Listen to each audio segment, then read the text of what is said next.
Buenas tardes amigos, estamos ya encontrándonos en diálogos de este martes. Hoy en la tarde habrá unas definiciones del movimiento Pachakutik, lo que se suele decir, no el brazo político de la CONAIE, y yo prefiero que, ya esto es una apreciación personal, que sea el movimiento político Pachakutik que representa los temas no de la CONAIE, sino de los indígenas y campesinos que tienen que ir forjando un camino como lo han hecho hasta aquí. Pero claro, este contacto político les lleva a unas confrontaciones internas, a la cooptación de otros, de varios de sus dirigentes, de algunos dirigentes históricos. Esperemos que ahora también se nos une este diálogo la doctora Lourdes Tibán, quien ayer en la noche nos hizo saber que sí podría acompañarnos en este diálogo, pero como siempre y además a tiempo, como suele ser su característica, está Clever Jiménez, el precandidato presidencial de Pachakutik. Hubo las elecciones, hoy están en este comité político y habrá definiciones. Clever, bienvenido, gracias por acompañarnos. Antes de iniciar este diálogo yo le decía, ¿va o no va a ser candidato? Pero usted me explicaba que como ya hubo una reelección, no podría, pero esta reelección fue suspendida, no la cumplió, no se ha analizado jurídicamente esta posibilidad, porque lo que nos pone a pensar a los ecuatorianos, usted ya es un símbolo de la lucha y de la confrontación con el actual régimen, Clever, más allá de incluso de sus propios deseos, ¿no es cierto? La ciudadanía y los que hemos visto cuando lo ven en la calle, cuando le saludan, le demuestran su adhesión, su respeto, cosa que es muy difícil, ¿no? En los políticos, que cuando caminan por la calle la gente, más allá de otras cosas, lo que hagan es darles un aliento y un abrazo de solidaridad, y eso me consta a mí que le pasa a usted. Entonces sí nos deja un poco ese vacío de su actividad política. Usted es un hombre joven, ha representado a una provincia joven también, con unas características especiales. ¿Qué está pensando entonces? ¿Cómo va a actuar ahora en el comité político? Bienvenido, Clever, buenas tardes. Muchas gracias, don Francisco. Gracias por sus palabras. En realidad, muy agradecido por los términos que acaba de manifestar. Yo quisiera una pequeña apreciación. Cuando usted manifestaba del tema de Pachakutik, quisiera aclararle al país de que Pachakutik no es un brazo de la CONAIE. Hay una mala concepción y se manifiesta de que Pachakutik es un movimiento indígena. No es así. No es así. Pachakutik es completamente amplio. Tan amplio es que yo soy asambleísta por Pachakutik y yo no pertenezco a la CONAIE. Entonces el Pachakutik es mucho más amplio, es mucho más allá de tan solo la CONAIE o la CONAIE. Es cierto, son organizaciones muy importantes, muy grandes, que tienen participación, que están adheridas al movimiento Pachakutik, son las bases del movimiento Pachakutik. Pero no es el Pachakutik. No es el Pachakutik es mucho más amplio. Con respecto a la candidatura, yo fui reelecto en la provincia de Zamora Chinchipe, que a propósito, Francisco, permítame saludar a toda la provincia, estamos cumpliendo 63 años de provincialización. Sí, un saludo a todos los hermanos de la provincia. En estos días estamos en festividades, en noviembre, sí. Sí, estamos cumpliendo las festividades, ya son el aniversario 63, y en realidad es una provincia joven, pero que tiene mucho futuro. Allá está la mayor riqueza minera, y a eso le ha puesto los ojos el presidente de la República y todos los gobiernos que han pasado por Carondelet. Y con respecto a la candidatura mía, es imposible que yo pueda volver a la Asamblea Nacional, al menos ahora, porque yo fui reelecto. Y la transitoria que se puso en las enmiendas a la Constitución de la República es completamente clara. Aquellos que hemos sido reelectos no dice que si terminaron o no terminaron el periodo. Yo en este momento sigo siendo legislador, estimado Francisco. Recuerde usted que yo tengo medidas cautelares otorgadas por el sistema interamericano de derechos humanos. Claro, pero sí, o sea, desde ese punto de vista, lastimosamente aquí no hay justicia, no hay funciones del Estado independientes, todos han cumplido los caprichos del presidente de la República, y el presidente de la República dijo: el sistema interamericana o la Comisión Interamericana no tiene capacidad de emitir medidas cautelares, y todos le hicieron, todos hicieron caso. El coro y determinaron y dijeron, todos los que están en la administración, por supuesto, porque la ciudadanía, como le digo, Clever, reconocen el trabajo, y eso es muy gratificante, gratificante. No solo su provincia, en todo Quito, el país, donde es el centro del país. En Guayaquil he visto llegar, no hay provincia donde no les reconozcan a usted y a su ex asesora Fernando Villavicencio la lucha sin cuartel que han dado, ¿no? Sí, y en efecto ha sido una lucha, yo digo, bastante desigual. Es bien complicado fiscalizar cuando existe un gobierno que ha logrado someter todas las funciones del Estado. Tentáculos en todas partes. Cuando no hay justicia. Imagínense de manera sorprendente quienes denunciamos la corrupción a punto de ir presos. Claro. Y aquellos que han sido denunciados de actos de corrupción que ahora están comprobando, estimado Francisco. Yo comienzo a denunciar la corrupción en el año 2009 cuando recién llego a la Asamblea Nacional y comienzo a descubrir grandes hechos de corrupción, atracos en todas las áreas económicas del país. 2009 ya casi 4 años de gobierno. Claro, yo había denunciado ya mucha corrupción y en ese entonces tenía un nivel alto de aceptación del presidente de la República. Claro. Qué complicado fiscalizar en esas circunstancias frente a un que pueblo gozaba de la popularidad total, ¿no? Y que se creía y decía que era el más honesto del mundo, no solo del país. Pero por suerte en estos días ya se ha hecho público varias acciones, hechos de corrupción reconocidos por el propio gobierno y eso nos está dando un poco más de credibilidad en cuanto a las denuncias que hicimos. Falta muchísimo están por comprobando lo que ustedes dijeron. Lo que yo ya denuncié en el año 2011. En el 2011 yo ya denuncié sobre la refinería Esmeraldas. Yo denuncié y quiero aclararle algo, quiero decir algo más al país y al fiscal Álvaro Chiriboga Zambrano para que no diga después que no ha sabido. Yo le pedí ya que se vincule a los miembros del directorio de Petroecuador. Ellos son los principales responsables de todas las fechorías de la refinería Esmeraldas. También a los fiscalizadores. Ellos son los principales, los que tenían que ver que se den correctamente los contratos, que no hayan sobreprecios, que se den correctamente las cosas en la refinería. Eran los fiscalizadores que cobraron más de 100 millones de dólares. Ellos ya cobraron por esa fiscalización. Cobraron por esa fiscalización 135 millones de dólares. Y no puede ser ¿Es la misma empresa en todos los contratos o han es la misma empresa, es Worley Parsons, que es una empresa australiana que tiene aquí una representante que es el Grupo Azul de William Phillips, el gran amigo del presidente de la República, esposo nada más y nada menos que de Mónica Hernández, asesora del presidente de la República. O sea, del Plan Familia. Claro que sí, Plan Familia. O sea, ¿dónde estaba la fiscalización? En Carondelet mismo. Ellos son los principales responsables. Le he pedido al fiscal que los vincule y prohibición de salir del país. Desde el 2011 usted le hizo nada. Ahora le pidió. Le pedí y no he hecho absolutamente nada hasta el día de hoy. En el 2011 usted ya veía que estos contratos estaban... Entonces dijo, oiga, pídales a los que hacen la fiscalización. Había enormes hechos de corrupción desde el año 2011 que ya denuncié por el tema de la revelación. Los fiscalizadores eran William. No, a raíz de que yo denuncio la Contraloría, recién ahí se acuerdan que tienen que contratar una fiscalización. Sí, a raíz del 2011, que luego que yo denuncio, recién se acuerdan que hay que contratar una fiscalización y se contrataron, claro, entre ellos mismos y hoy tenemos esos terribles resultados para el país. Clever, cuando usted ve que se van confirmando, pero que de todas maneras el que en definitiva está preso pagando todo es el señor Bravo y no pasa nada más y cada vez sale más bien información desde afuera que va corroborando lo que ustedes dijeron. Quizá por eso esta persecución, ¿usted cree que el llevarse sus computadoras de nada menos que de las oficinas del Congreso, no han logrado callarlo, pero en esas computadoras ya no estaba también parte de esto? Todo. Estaba todo. Lo que se llevó el presidente de la República, la información que se llevó a la Fiscalía, obviamente el presidente de la República, está toda la información sobre la corrupción de este gobierno. Por suerte tenemos copias, no solamente había eso, lo que estaba en los computadores. No solo estaba ahí. Obviamente están siempre en la nube, en el internet, pero la corrupción está ahí. No solamente en el tema refinería, en el tema petrolero, el tema del comercio de crudo es impresionante, seguimos perdiendo $3 por barril de petróleo. ¿A dónde están yendo esos dólares? Lo descubrimos también, las transferencias bancarias a Enrique Cadena Marín. Y se triangula Estados Unidos, Panamá y vuelta regresa a Guayaquil. Todo eso está denunciado.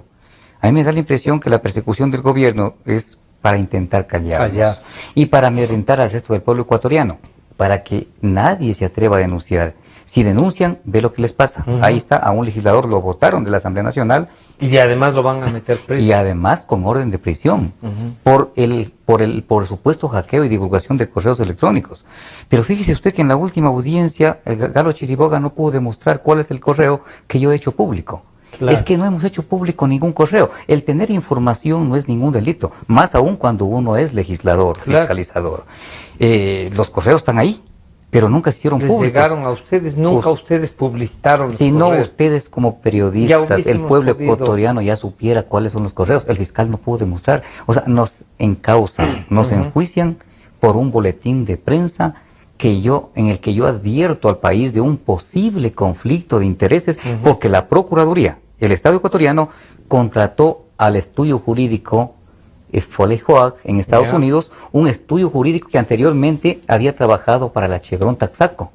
Y el jurídico lo contratan para que sea el que asesore al Estado ecuatoriano por centenas de millones de dólares. Hay un conflicto. Hay un conflicto de intereses. Es lo que yo anuncié al país, es lo que yo alerté al Estado ecuatoriano. Entonces, ¿qué le están diciendo? Que usted conocía de que iban a hacer ese contrato a través de un correo electrónico que les llegó a usted. Por supuesto, entonces en base a eso se asustaron porque no quieren que se conozca la verdad del país. Pero vea usted, yo digo nada, yo más bien le tomo por el lado amable y por el lado positivo para el país. El hecho de que ahora nos enjuicien por supuesta divulgación de correos electrónicos, ya en el juicio se podrá ventilar cuáles son esos correos electrónicos. Entonces el país va a conocer cuáles son los correos electrónicos que dicen que yo he hecho público, que yo he divulgado, y que tanto miedo tiene el gobierno que se hagan públicos. O sea, ese es el lado positivo, ese es el lado positivo de esta Pero a costa de una... Usted tiene este seguimiento de estar fuera, de tener que no esconderse, sino de estar en las comunidades indígenas que le han aceptado porque usted ha trabajado con ellos. ¿Cuántos años desde el 2011 está con esta persecución? La persecución viene desde el inicio de mis funciones. No me han dejado hablar en la Asamblea Nacional de manera permanente, me han cortado la palabra. Eso es parte de la persecución del gobierno, los insultos en las sabatinas del presidente de la República, mientras homenajea a los corruptos como a Pedro Delgado. Eso es completamente público. Pero ya en el tema del juicio 2013-2014, obviamente que yo no voy a aceptar una sentencia que es completamente nula, nunca la iba a aceptar, es por eso que no atendí el pedido de ir a la cárcel, y no voy a ir a la cárcel, no tengo por qué ir. Si no he cometido ningún delito, no he matado, no he violado, no he robado a nadie un solo centavo. Lo que he hecho es defender al Estado ecuatoriano de tanta corruptela.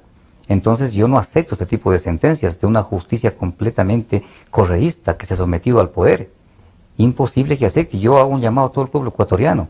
Si alguien alguien ha sido violado sus derechos y lo están sometiendo injustamente a una sentencia, ¿por qué tiene que cumplir la pena? Lo ilegal e injusto no tiene por qué cumplirse. No se tiene que cumplir. Exacto. Si fuera algo correcto, que si me hubiesen respetado el debido proceso, si hubiese respetado las leyes, un juez probo que me sentencie, que se respete la Constitución de la República. Y me prueba que he hecho algo mal. Hubiesen levantado mi inmunidad parlamentaria. Recién ahí yo aceptaría cualquier sentencia. Pero en este caso no. Todo han violado, todo. Y porque han violado todo es que la Comisión Interamericana de Derechos Humanos, luego de hacer un análisis profundo, nos otorga las medidas cautelares. Clever, esta situación que usted ha vivido, que ha sido difícil, que le ha tocado estar lejos de la familia, estar unas veces en Quito, otras veces en su propia provincia, pero no precisamente en su casa. ¿Cómo se lo vive? Porque a veces uno siente, la gente, el otro día conversábamos en la UNP a un acto que usted asistió y todo el mundo se levantó, le aplaudieron. Claro, este es un momento, ¿no? Pero y la vida cotidiana con todo esto, ¿cómo hace Clever? ¿Qué nomás le ha tocado? No puede trabajar en ninguna parte en dependencia porque si no cualquier rato tiene que no estar. ¿Cómo hace Clever Jiménez para llevar esta vida difícil que usted le escogió, que por lo tanto es satisfactorio también, pero que se le vuelve difícil para usted y la familia, ¿no? Sí, es muy complicado. En lo personal, en lo familiar es demasiado duro. Es demasiado duro porque en realidad las puertas están cerradas, no hay donde trabajar, no permiten trabajar. Obviamente que yo realizo trabajos de consultoría a través de otras amistades que ni siquiera puedo revelar el nombre, porque les pueden quitar a los trabajos. Así es. Entonces, pero sí, estamos trabajando, estamos haciendo algunas cosas aquí en el país, aquí en Quito específicamente, y muy duro por la persecución y la presión por parte del gobierno nacional a través de toda la estructura del Estado, porque recordemos que a mí no solamente me persigue Rafael Correa Delgado, todas las funciones del Estado se han unido para perseguir a una persona que lo que ha hecho es combatir la corrupción. Entonces, en ese sentido es demasiado duro, pero más duro es todavía cuando no solamente le persiguen a usted, sino le persiguen a su familia, también, a sus hermanos, a su madre, a su padre. Hay una persecución terrible, o sea, un acoso total a mis hijos, a mis hijas, a mi esposa. O sea, eso es lo más duro, claro, y lo que no se puede permitir que vuelva a pasar otra vez aquí en el país. Porque con usted se metan está bien. Por último, yo soy el político, claro, por supuesto. Pero la familia es una es cosa, demasiado, ¿no? Duro, sí. Sí, es una cosa es demasiado duro y hemos tenido que soportar todo eso. ¿Ellos están viviendo allá o han venido a residir aquí en Quito? No, nosotros siempre vivimos en Zamora y vamos a continuar en la provincia. Van a continuar sí. en Zamora. Pero cuando ya quieran venir a la universidad, los hijos... Ah, no, ellos están ya en Loja, están en Loja, sí. Ya están haciendo la universidad en Loja. Clever, más allá de lo... ¿Usted ha habido algún momento en que se arrepintió haber ejercido este derecho y esta obligación de los legisladores de fiscalizar? Dijo, ¿para qué me metí? ¿Alguna vez se le cruzó por la cabeza? Nunca, nunca. Yo más bien, si tendría que volverlo a hacer, Francisco, lo haría con mucho gusto. Yo creo que el mal más grande que tiene el país es la corrupción. Ojalá hubiera un compromiso serio de los candidatos a la presidencia de la República y una garantía plena de que se va a acabar con este mal. El mejor dinero del país se va en corrupción. Ese dinero que tanta falta hace para invertir en producción en el campo, se va en corrupción. Solo las investigaciones que yo he realizado, al menos 5.000 millones de dólares anuales, se van 5.000 millones al menos solo de lo que yo he investigado. Porque posiblemente hay mucho más que investigar en el país. ¿Usted por qué cree? Porque si no generaría la idea de que la actividad, por eso es que a veces la gente no le gusta la política, ¿no? Que la actividad política en general se vuelve corrupta, que para pagar favores de los que es para antes de llegar, porque la gente un poco ya lo que llega es a llenarse los bolsillos y no le importa lo que pueda pasar. La condición humana, que alguien nos ofrezca que se va a acabar la corrupción cero, humanamente creo yo que es imposible. Siempre habla. Lo que peor nos carga es que sabiendo que están robando, la impunidad campee y se nos pasen en nuestras narices los que se han llevado. Y se llevan a disfrutar en otros países, ¿no? O incluso aquí mismo en el país posteriormente. Yo creo que acabar la corrupción al 0% es imposible. Sí, no es sería engañarnos. Porque obviamente... Pero combatirla y que no haya impunidad. Pero combatirla sí, combatirla y que no haya impunidad sí, correcto. Y eso tiene que venir desde la cabeza, correcto, de todo el pueblo ecuatoriano, correcto. Y yo considero en este momento de que tal cual están las cosas, y al menos quisiera, por el bien del país, de que los candidatos a la presidencia de la República hagan un compromiso serio de combatir la corrupción. Lastimosamente la condición del ser humano es esa. Y por otro lado el sistema parece que los envuelve una vez que llegan al poder, que terminan corrompiéndose. Y es que las mismas leyes están preparadas para eso. Fíjese usted, solamente le quiero poner un ejemplo y un ejemplo al país. Para que alguien se haga alcalde de un cantón pequeñito en la provincia de Zamora Chinchipe, de unos 12.000 habitantes, 15.000 habitantes. Este alcalde, para hacerse alcalde, tiene que gastarse alrededor de unos, póngale usted, unos 100.000 o 200.000 dólares. ¿Ya? ¿Tanto así? Yo estoy poniendo lo bajito, ¿ya? Unos 100.000 dólares. Lo más bajo, 100.000 dólares. Entonces, el mismo sistema, la ley del Código de la Democracia lo permite. Sí, entonces, invierte o gaste esa cantidad de dinero. ¿De dónde cree usted que recupere esa cantidad de dinero?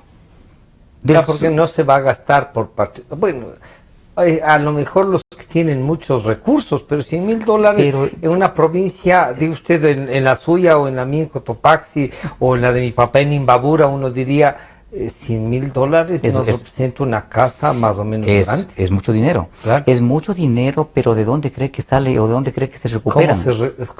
No es el sueldo, pues.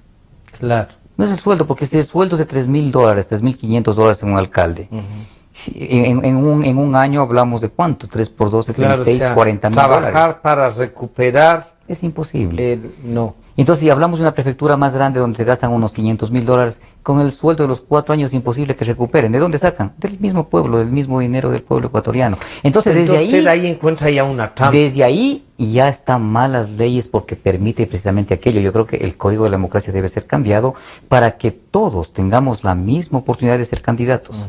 No solo los que tienen plata. Claro. Porque lastimosamente ahora para una campaña de la presidencia de la República dicen mínimo 5 millones de dólares, 10 millones de dólares. ¿De dónde creen que van a recuperar toda esa plata? Claro.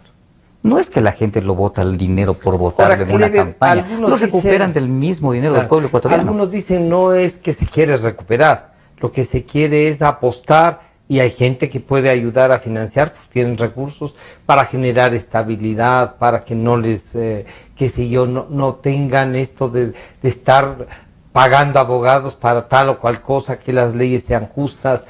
Pues hay gente que podría, a la que diga usted que dé $100,000, que nos suena a nosotros bastantísimo, pero que a ellos podría un poco garantizarles algo de estabilidad. Es como una especie de estar pagando seguridad.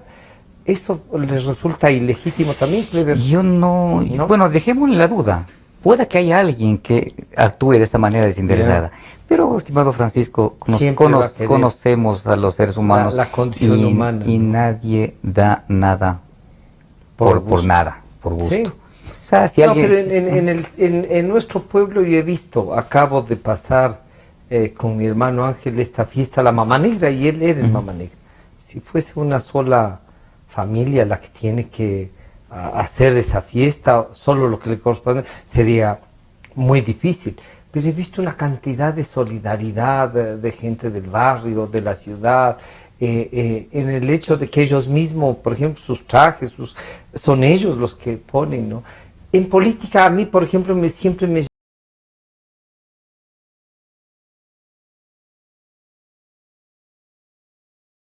La organización política sustituía la plata, y era el trabajo, la militancia, la que podía ayudarnos a derrotar a los que tienen plata. ¿No le ha pasado eso a usted en su provincia? En nuestro caso sí. En eso yo ahí tengo que reconocer, y yo digo que incluso la gente más solidaria es la que menos plata tiene. ¿No es cierto? La que menos tiene es mucho más solidaria. La que sale, la que pone el afiche en la ventana. Sí. En nuestro caso hemos hecho 2 campañas en la provincia de Zamora Chinchipe sin dinero. Porque la primera vez que salgo en el 2009 sin recursos económicos. Hicimos una campaña sin gastar mayor cantidad de recursos económicos y ganamos la candidatura a la Asamblea.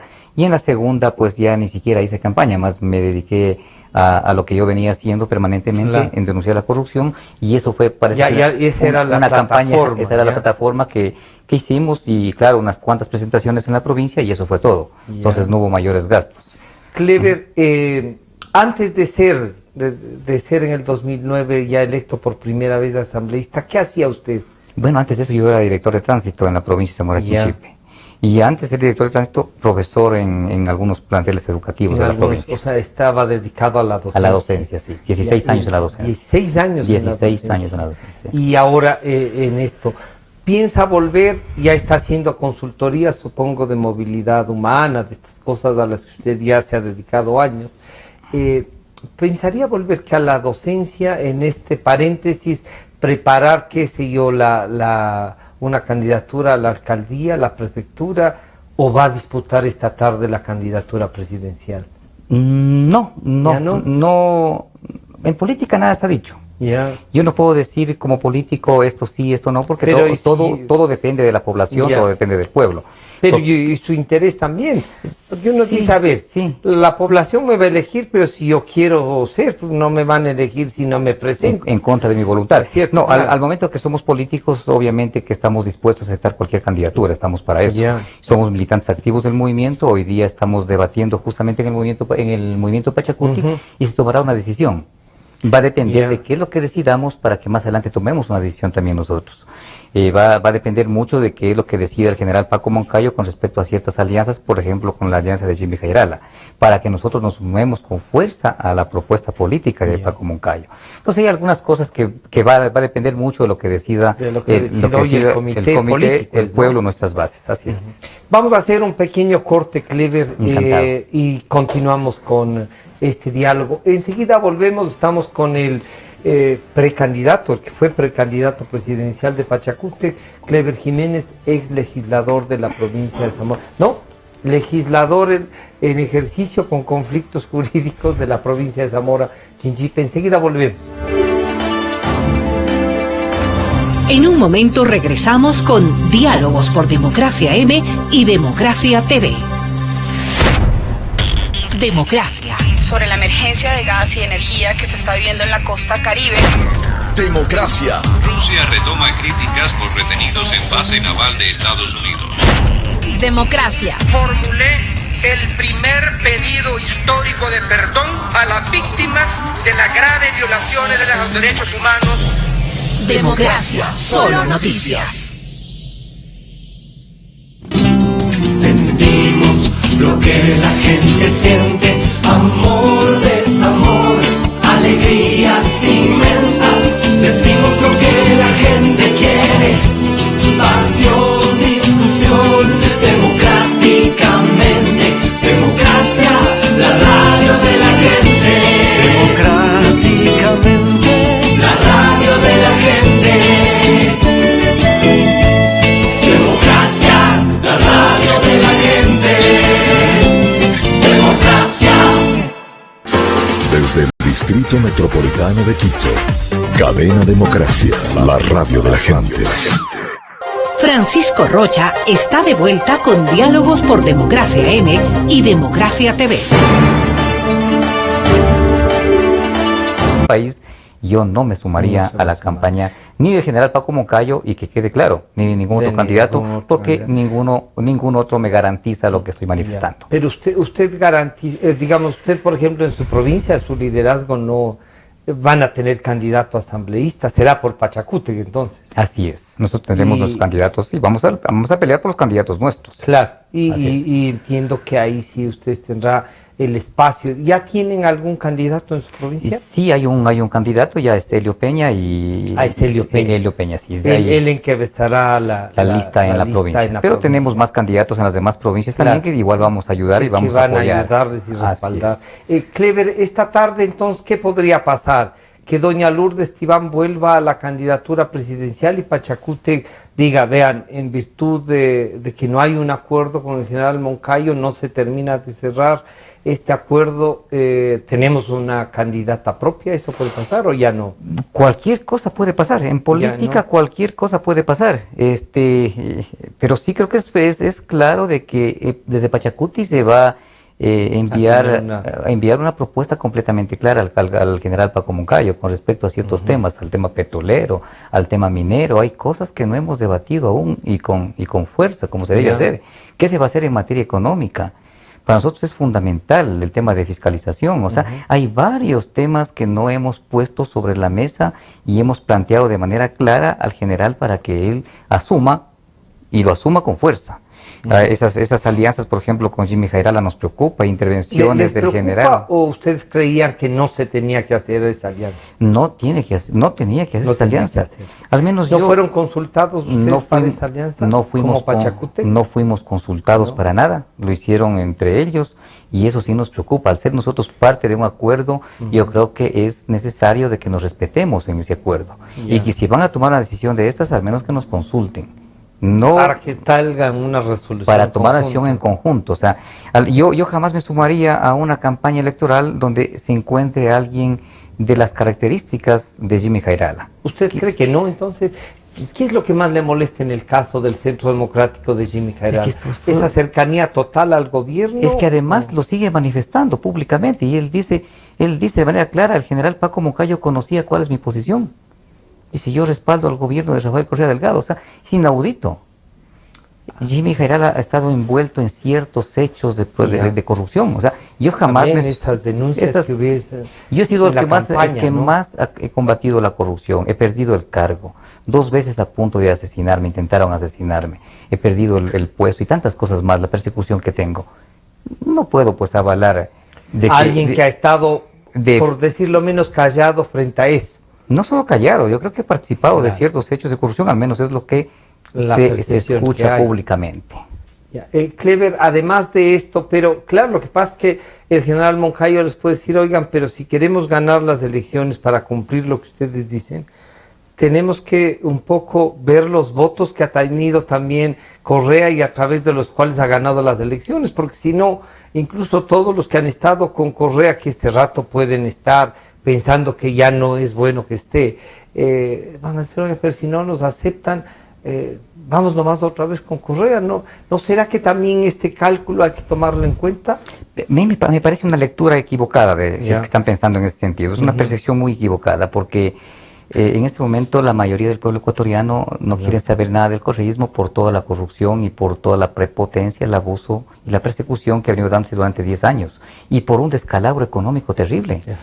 Es increíble lo que estamos viviendo, luego de haber tenido la mayor riqueza de todos los gobiernos. Tiempos, sí. Ha manejado más de 300 mil millones de dólares y nos deja con tremenda deuda.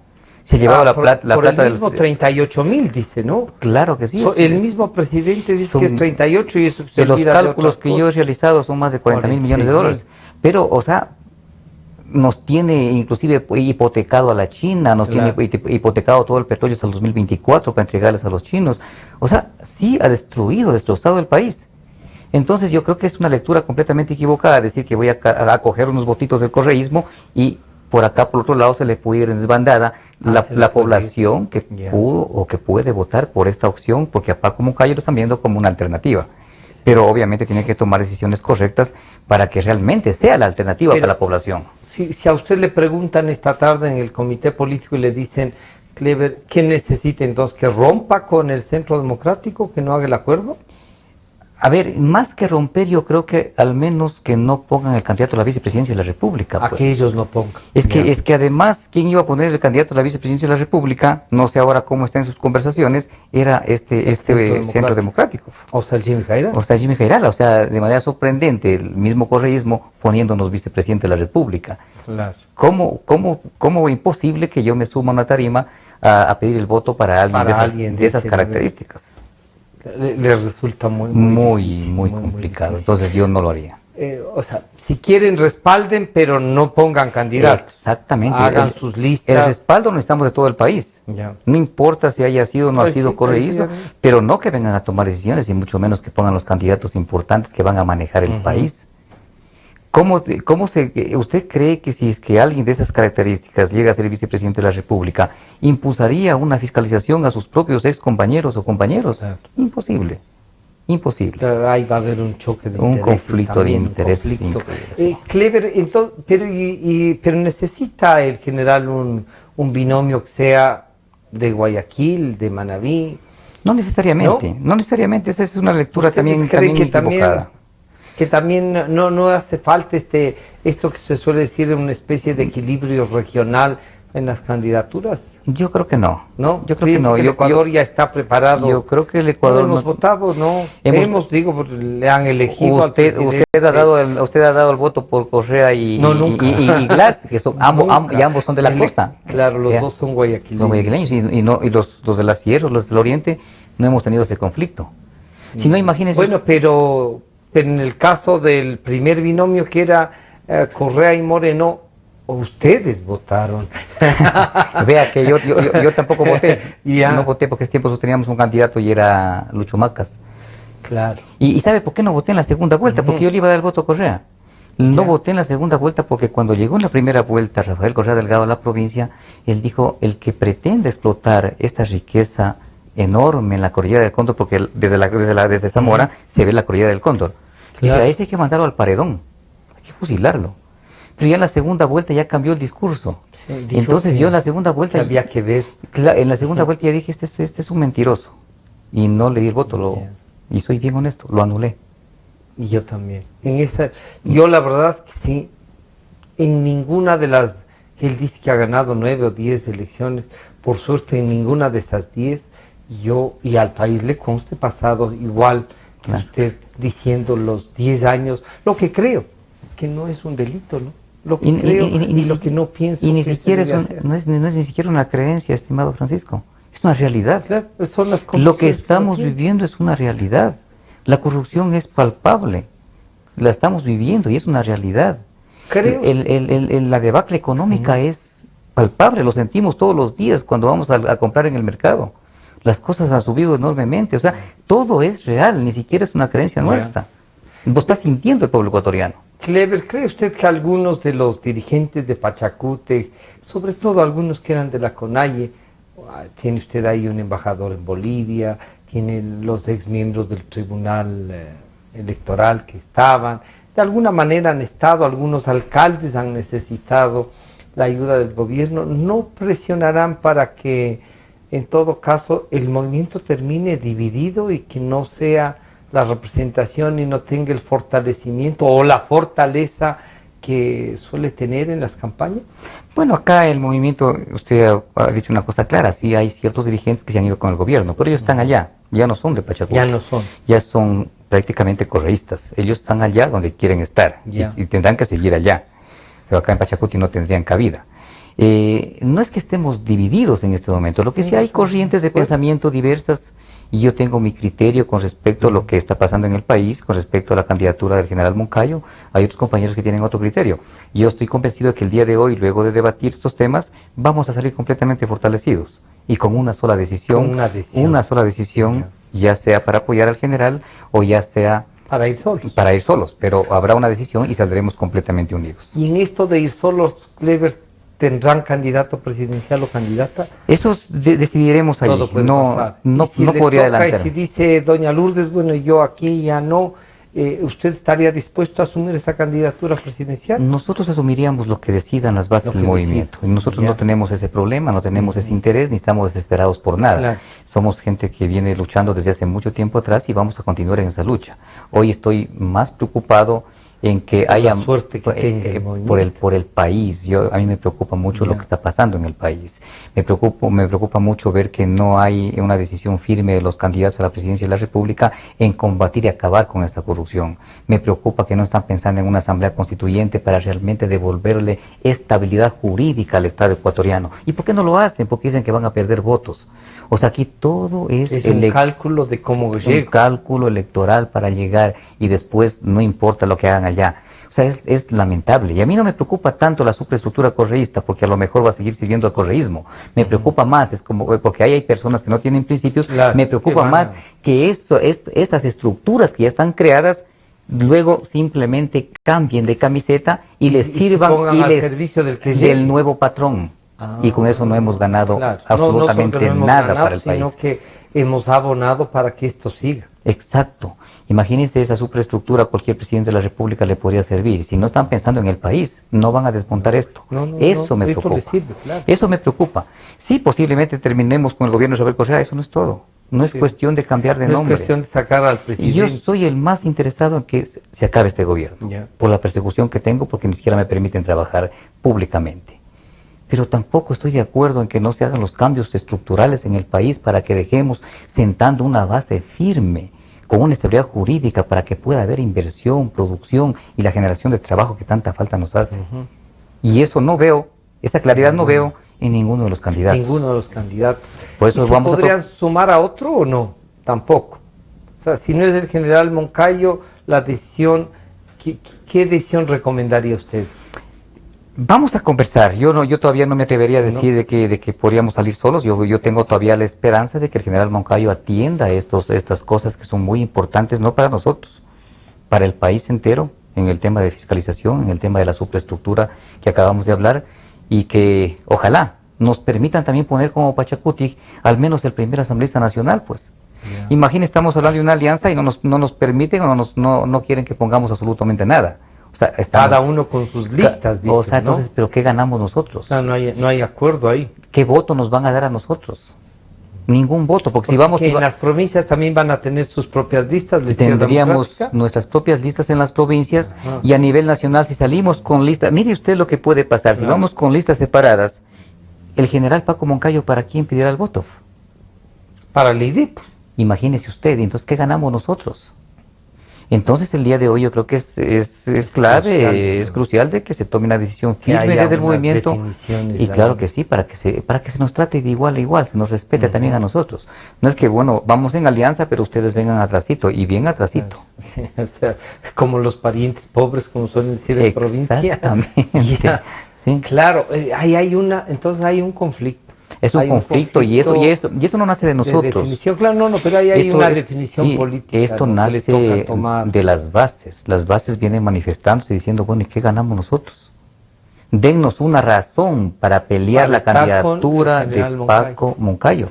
Pero ¿qué más razón que es el mejor candidato y que nos va a garantizar esto y esto y esto? No están así. No. Nuestras bases necesitan Ya no. ver a alguna figura de los nuestros también para poder Para luchar, poder estar ahí. para poder pelear una candidatura. Yo creo que eso es O sea, crucial. eso que suelen decir que estamos aquí por el renunciamiento, no es cierto, ¿no? Humanamente es como cuando dice la corrupción cero, esto tampoco es cierto. No se puede garantizar, pero sí garantizarles que se va a luchar y a perseguir. Yo creo que con que iniciemos ahora y comencemos a parar la corrupción es bastante. Ya. Y yo creo que si para, al menos que haya un poco más de transparencia y que no haya persecución, que no haya persecución en contra de los periodistas y aquellos que hacen investigación o de aquellos que informan sobre hechos de corrupción. Claro, yo ya me estoy imaginando, como usted dice, si quiere mantener la estructura del correísmo, ¿quién querrá aceptar ser superintendente de comunicación? Imagínese usted. Si mantienen la superestructura, pues digo, ni siquiera la superestructura que tenemos en este momento va a servir al mismo correísmo. Porque el nuevo presidente de la República, cualquiera que sea, no va a ser del gobierno, no va a ser del correísmo. Estoy seguro que va a ser alguien de la oposición, el nuevo presidente de la República. Y si tenemos una justicia, las cortes que no estén al servicio del gobierno, y ya sería bastante. Pero lo más preocupante es estos van a ponerse. Estos se van a poner al servicio del nuevo patrón, porque no tienen valores, no tienen principios, no se han demostrado públicamente. Claro. Entonces, y eso sí sería completamente peligroso. Claro, no hay cambio sino de patrón, como usted acaba cambio de decir. Patrón. Clever, pero una asamblea constituyente, en cambio, tiene que ir a también pasar por la Corte Constitucional, pues, porque tendrá el presidente que pedir una consulta y esa consulta autorizar la convocatoria a una asamblea constituyente y que volvemos a fundar el país. No tenemos otro camino. Ya. Lastimosamente no tenemos, yo he dado las vueltas y quisiera encontrar otra alternativa.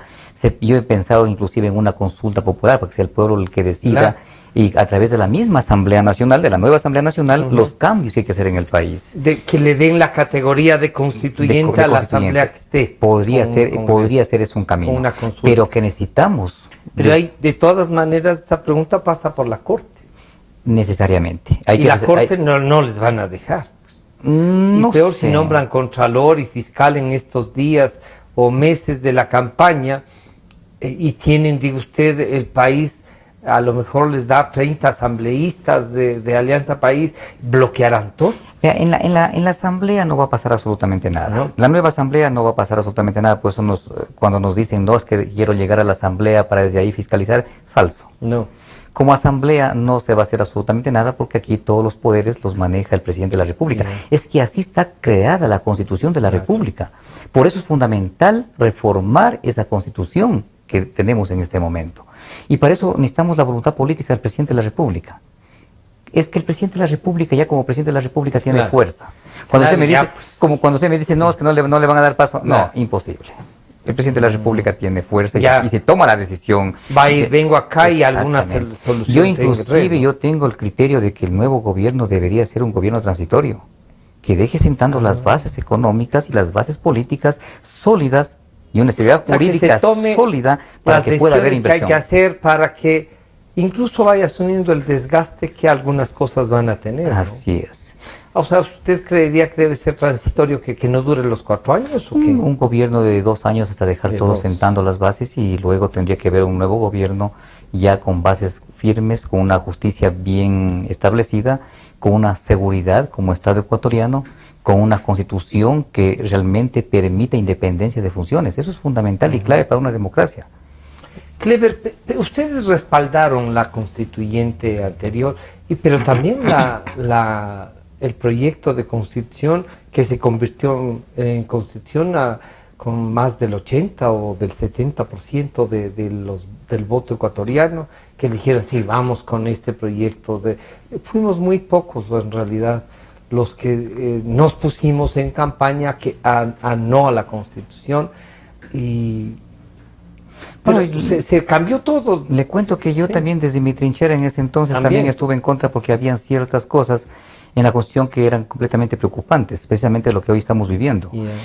Obviamente, si en la Constitución de la República actual hubiera alguien de buena fe, yo creo que sería muy útil para poder transformar el país. O sea, los que están manejando ahora el Estado tuvieron la gran oportunidad realmente de transformar el país con esa constitución. Pero no podemos nosotros arriesgarnos en pensar que el nuevo presidente o que otro presidente va a tener buena fe. Tenemos que dejar las reglas completamente claras para que nadie... Se ve que si no está claro no funciona. No funciona, ya nos han demostrado, ya el presidente de la República decía anteriormente, confíen en mí, ya ven por confiar en el presidente que es lo que estamos viviendo, que es lo que estamos pasando. Y no hay la posibilidad de que, por ejemplo, si digan, a ver, no hay la posibilidad del general Moncayo pensar que en doña Cintia Viteri o en el señor Guillermo Lasso. Lasso ya le invitó y Fernando Villavicencio le ha aceptado estar y acompañarle. No sabemos si será candidato o no, pero está ahí. No hay la posibilidad de que Pachacuti haga lo mismo y diga, a ver, si Moncayo no quiere, ¿qué candidato de estos otros dos o no sé, un tercero? No, definitivamente no vamos por ahí. Pachacuti ha sido completamente claro en eso y la posición nuestra no es ir ni con las personas que usted acaba de mencionar. Yo respeto mucho a doña Cintia, igual a don Lasso, pero no somos partícipes de sus ideas, de su proyecto político.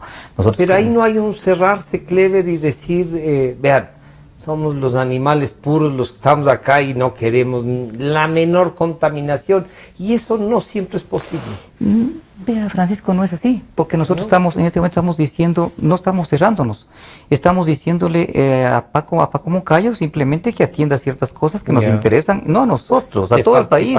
Que además de participación política primero, y segundo, que para mí es lo más fundamental, el proyecto del Estado. O sea, tiene que el general Paco Moncayo de manera clara manifestar al país qué es lo que se puede hacer con respecto a fiscalización. O sea, el país está esperando eso. ¿Qué es lo que se va a hacer con respecto a esta superestructura? Estas cosas son las que nos preocupan. Y si vemos una definición clara en Paco Moncayo, vamos a respaldarle a Paco Moncayo, incluso más allá de la candidatura. ¿Qué puesto usted creería que deben darle? Usted decía que el primer puesto nacional, pero ahí está nada menos que doña Vilma Andrade, que es la presidenta nacional de la IDEP. Pero imagínese usted, ellos ponen como Izquierda Democrática al general Paco Moncayo como candidato a la presidencia. Y ellos mismos quieren asumir el primer escaño a la Asamblea Nacional. O sea, ¿qué están dejándonos a los demás? O sea, vuelvo y repito, o sea, nos están diciendo muy bien, vamos en alianza, pero ustedes vengan atrás. Y el temor que sería que el segundo sea del Centro Democrático, y si les dan el tercero, pongámonos a especular algo, a ver qué toca. No, yo creo que en eso somos completamente claros y vamos a pedir respeto en esa alianza. Respeto, vamos a pedir si no hay la candidatura a la vicepresidencia de la República, con algún compañero de la Amazonía o de la Sierra, tendríamos que exigir al menos el primer escaño a nivel nacional, en la Asamblea Nacional y en listas conjuntas. ¿Sí? Porque, y vuelvo y repito, ¿qué pasaría si Pachacuti saca su lista de asambleístas nacionales? 15 asambleístas, o 30 entre 15 principales y 15 suplentes. 30 asambleístas, 15 principales y suplentes, la Izquierda Democrática y Unidad Popular. La gran pregunta a Paco Moncayo, ¿con quién se va a subir a la tarima? ¿Para quién va a pedir el voto? O sea, eso no encajaría en esta unidad. ¿Y la Unidad Popular cree que estará exigiendo algo también sobre eso o no? Desconozco sobre ellos. ¿No han conversado con ellos también? No he conversado. Parecería que ellos están dispuestos a respaldar al general Moncayo y a tener sus listas, entonces. Parece que sí, pero no. Porque anuncian que don Lenin Hurtado sería el candidato a primer asambleísta nacional por la Unidad Popular. Y no en la alianza ni en el Acuerdo Nacional por el Cambio. Bueno, es un criterio de Unidad Popular y nosotros respetamos lo que están pensando ellos. Pero nosotros sí, como Pachacuti, el día de hoy creo que tomamos algunas decisiones con respecto a esto. A eso. ¿Qué nombre propondrían ustedes? ¿Nos puede adelantar? ¿Tiene algún nombre para la Asamblea Nacional, para que encabece la lista nacional en la propuesta de el vicepresidente que propongan tanto de la Amazonía o de la Serranía para el general Moncayo? ¿Qué nombres tienen, por ejemplo? Bueno, para el tema de la Asamblea tenemos nombres muy importantes, como el nombre de Carlos Pérez Guartambel, compañero que se ha fajado en la lucha. Tenemos a Julio César Zarango, el abogado también que también se ha fajado en la lucha contra la corrupción y contra este gobierno. Yo creo que hay varios nombres que podrían liderar tranquilamente la lista nacional ¿Y el binomio? En el binomio no. No hemos pensado en nombres, pero yo creo que una vez que haya la decisión de Paco Moncayo, lo buscaremos fácilmente de entre los compañeros nuestros. Ya, usted nos ha dicho que está ahí, que la militancia es eso, y en realidad sí. es eso. Uno como político, claro, uno está como dispuesto ahí a lo que le ponga, está dispuesto a lo que digan las bases, y uno puede creer muchas cosas. Lo importante que es lo que quiere la población. Quiere la población. Así es. Clever, se nos está terminando el tiempo, y en estos minutos, ¿qué otros pasos va a hacer en cambio ya en el tema personal del juicio, de la sentencia, de la Corte Interamericana? ¿Cómo está eso? Bueno, en este momento nosotros apelamos a la orden de prisión, que de manera sorprendente, primero en la audiencia de llamamiento a juicio, el juez nos imputa o nos llama a juicio por un delito cuya pena se paga de 6 meses a 1 año de prisión. Y nos da medidas sustitutivas, que nos presentemos cada 15 días a la Corte Provincial de Pichincha y la prohibición de salida del país. Pero de manera sorprendente, en la siguiente audiencia, ya de preparatoria de juicio, cambió el delito, el mismo juez, y nos cambia a un delito cuya pena se paga de 3 años a 6 años de cárcel. Pero de manera sorprendente, sin justificar absolutamente nada, por el solo hecho de que pide el fiscal Galo Chiriboga Zambrano. Y ahí sí nos dictaron orden de prisión. Hemos pedido de que se nos revoque el tema de la orden de prisión. Vamos a ver qué nos contesta el juez. Estamos esperando para poder hacer cualquier otra acción, dependiendo de qué es lo que haga el juez también respecto a eso. Si es que no les revoca eso, si es que no atienden el pedido, lo que hay es que ejecutar la detención. Seguramente eso será la orden que tenga el juez. Estoy completamente convencido que esa seguramente es la orden del juez. Porque aquí hay un conflicto de intereses que debe entender el país. Recordemos que en el año 2013, a finales del año 2013, para ser exactos, el 26 de diciembre, nos allanaron el despacho del asambleísta Clever Jiménez, llevaron computadoras de información, mi domicilio aquí en Quito y el domicilio de mi asesor en ese entonces, de Fernando Villavicencio. Se llevaron computadoras. Claro, todo. ¿Quién da la orden para que se hagan los allanamientos? Es el mismo juez Jorge Blum, el que ahora nos juzga. ¿Y qué es lo que dice la Corte Nacional de Justicia con respecto a estos allanamientos? Que fueron erróneamente realizados. En justicia, en base a nuestras leyes, no hay errores. O es legal o es ilegal. Entonces lo que quiere decir la Corte de manera suavecita es que era ilegal, que fueron ilegales los allanamientos. Y sin embargo es el mismo juez Jorge Blum, que cometió estas ilegalidades en el 2013, el que ahora nos está juzgando y nos dicta orden de prisión. Esas cosas sorprendentes son las que pasan aquí en el país. Ese no es un juez entonces. Y a mí me duele por el país. Claro. Porque finalmente me sentencian a mí, a Clever Jiménez. Yo soy solamente una persona, pero estas actitudes de los jueces de la justicia ecuatoriana nos están viendo a nivel del mundo. Nos están viendo a nivel del mundo. Y ahí es donde dicen no hay garantía. Exacto, y nos convertimos en una vergüenza para el mundo entero. Y ahí es cuando los que quieren invertir en el país dicen, no, pues allá no hay justicia. No hay justicia independiente, ve lo que está pasando con el legislador. Entonces la actitud de esta justicia es la que no ha permitido realmente de que se genere una confianza dentro del Estado ecuatoriano, una estabilidad jurídica dentro del país, y a través de aquello no se ha permitido que vengan recursos para inversión dentro del Estado ecuatoriano. Clever, si se ratificara, esperemos que no, el tema de regresa a Zamora. Yo voy a continuar haciendo mis actividades cotidianas, y vuelvo y le repito, es una sentencia que no la aceptaría, es completamente nula, se violó otra vez el debido proceso. En ese entonces, en el 2013, yo era legislador, debieron haber pedido otra vez el levantamiento de mi inmunidad parlamentaria. Que después reconocieron, ¿no? Lo reconocieron, pero mire, de manera sorprendente, el mismo juez pide a la asamblea de que se dé autorización para iniciarme el juicio por este tema de los allanamientos. Es el mismo juez, pero ninguna semana después, el mismo juez revoca lo que él pidió. Dicen, muy bien, ya no necesitamos que levanten la inmunidad, vengan nomás, le vamos a llamar a juicio. ¿Y por qué nos llaman a juicio? Porque supuestamente hemos divulgado correos del presidente de la República, de Alexis Mera, y el Procurador General del Estado. Falso. No hemos divulgado ningún correo. Ellos lo han hecho, ellos han cometido esos delitos. Recordemos el caso de Marta Roldós. A ella sí le hackearon las cuentas. Sí, le publicaron. Y le publicó el telégrafo, los correos privados particulares de Marta Roldós.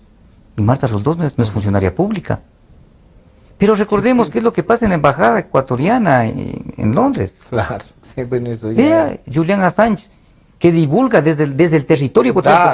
Porque esa embajada... Las ruedas de prensa de ahí, es parte de nuestro territorio. Eso es parte de nuestro territorio. Claro. Y con el apoyo de las autoridades nacionales, del presidente de la República, él sigue diciendo públicamente y divulgando correos, como en el caso de Hillary Clinton. De un montón de gente, ¿no? De un montón de gente. Y ahí sí hay delito. Pero de manera sorprendente, ahí las autoridades le protegen, le dan las facilidades para que cometa el delito, y en cambio a nosotros sí nos quieren ver presos. Pero claro, es lo que está herido el presidente de la República, porque sí le hemos combatido la corrupción, está demostrándose públicamente, y además porque le tengo denunciado en la Corte Penal Internacional de La Haya por crímenes de lesa humanidad a él. Y ahí sí le digo al presidente de la República, le digo al país, allá en la Corte Penal Internacional de La Haya es imposible que él le pueda meter la mano, como ha metido la mano y todo el cuerpo, a la justicia ecuatoriana. Queremos agradecer a Clever Jiménez, el ex precandidato presidencial de Pachacutic, el ex legislador y además un militante de Pachacutic que está dispuesto a seguir en la lucha. ¿No? Gracias, Clever, por acompañarnos. Nos estamos encontrando el día de mañana, estará con nosotros la viceprefecta, pero le he pedido a Felipe Santiago cómo hacer un pequeño resumen. Veremos lo que nos pasa ya con las elecciones en los Estados Unidos. Hillary Clinton o el señor Trump están disputando la presidencia. Hoy a medianoche máximo conoceremos qué es lo que está pasando. ¿Algún pálpito suyo de esta elección, Clever? Bueno, yo creo que ganaría la señora Clinton. Y creo que sería beneficioso para al menos para los latinos. Un poco de calma, sí, ¿no? Ya. Esto ha sido todo por hoy. Gracias nuevamente a Clever Jiménez. Nos encontramos el día de mañana. Es la una. Yo les